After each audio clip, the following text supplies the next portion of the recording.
ago, my brother and I went swimming in a river in Montana, which is a typical summer activity for me. I enjoy being outside, getting some sun. We don't have nice weather here a lot, so I take it in. My brother, being from Los Angeles, one, takes the sun for granted, and two, never leaves the city. So this was unique for him. It was kind of strange though. He got there and he didn't really know what to do. He was kind of looking around like, I guess I'll sunbathe? I don't really know. So he finally settled in. My friends and I went out to some rocks in the middle of the river to sunbathe. But we forgot our river beers, as you must have. So we finally coaxed Shay into delivering the river beers out into the sun. He came out and had a great time. We went back in to dry off before heading back home. And I noticed Shay was just sitting on a log, kind of like looking out, taking everything in.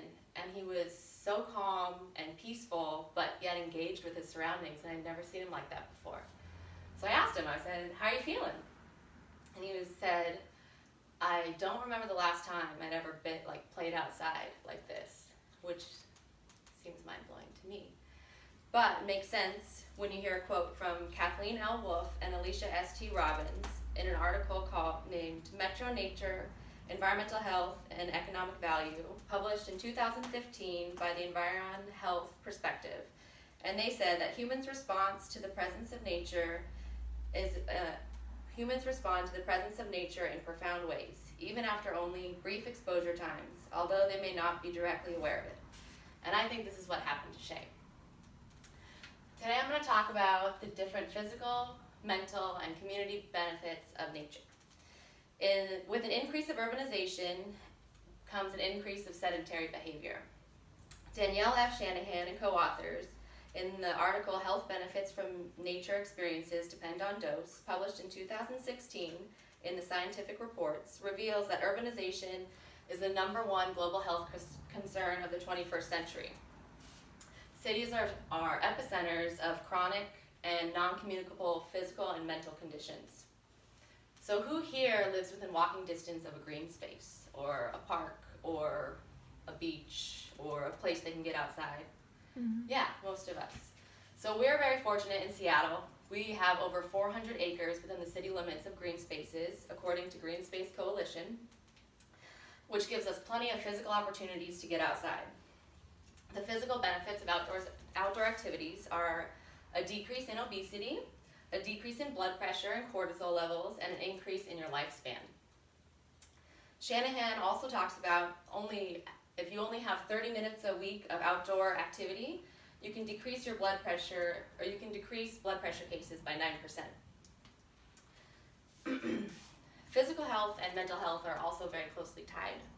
Often when you go to a doctor for a mental health condition, often they prescribe getting outside, doing physical activities, and things of that nature. 30 minutes a week outside can also decrease cases of depression, anxiety, and stress by 7%. Julie H. Dean and co-authors in their article, Is Nature Relatedness Associated with Better Mental and Physical Health?, published this last June in the International Journal of Environmental Research, talk about how people's physical relationship with nature can increase their physical health and decrease symptoms of depression, anxiety, and stress. Dean also talks about attention restoration, which I find fascinating. It's how when you're in an urban space, you can be overstimulated, your conscious and focus and concentration can get very cloudy and unclear. But then when you move into more natural spaces and green spaces, your attention can be restored, hence attention restoration. And I've personally experienced this when I'm hiking or outside or on the beach. And I remember one time with my partner Thomas walking on a hike, and I remember saying clearly, I feel like my vision has gotten better. I feel like I can see more clearly right now. And I believe this was attributed to the attention restoration theory. Has anyone else felt anything similar like that being outside? Mm-hmm. Yeah. So community ties are also very important, and nature is a way that can bring us together. Nature has often been a place where people gather. We do it for barbecues for 4th of July, or going on hikes with friends. Peggy A. Thwaites, in her article, Mechanisms Linking Social Ties and Support to Physical and Mental Health, published in 2011 by the Journal of Health and Scientific Behavior, talks about how social control and how community can positively influence an individual. And now I see this with my friends and also on social media. I'm a part of the group Washington Hikers and Climbers, and people are always posting the peaks that they climb or the lakes that they come across or the meadows of flowers that they find, which just pushes me to gather my friends, get outside, and see the beauty that's around us.